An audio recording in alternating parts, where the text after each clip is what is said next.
আচ্ছা, আমি এখন বসে আছি আমাদের বান্দরবন ট্যুরের জন্য যে রিসোর্টটা রিজার্ভ করা হয়েছে সেটাতে।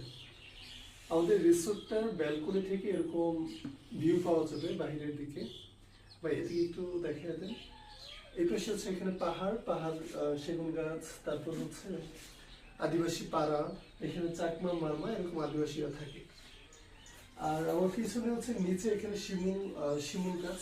আশা করি আমরা যখন আর কত 18-19 দিন পর আসবো তখন শিমুল গাছ, বাগান, পাহাড়ের সৌন্দর্য, ম্যাগের সৌন্দর্য ইনশাল্লাহ সবকিছু একসাথে দেখতে পারবো। তো হোটেলের রেট যেহেতু অনেক বেশি ছিল, তাই ভাবলাম একই রেটে যদি আমি রিসোর্ট পাই। এটা মূলত হচ্ছে হোটেল টাইপের রিসোর্ট, মানে বাইরে রিসোর্টের মতো সুন্দর পরিবেশ, পাহাড়ের ভিউ সেগুলো পাওয়া যাবে। প্লাস হচ্ছে রুমগুলো যথেষ্ট নিট অ্যান্ড ক্লিন, বড় বেডগুলো বড়, ওয়াশরুমটা খুবই ক্লিন। তো আলহামদুলিল্লাহ আমি হোটেল নিয়ে স্যাটিসফাইড।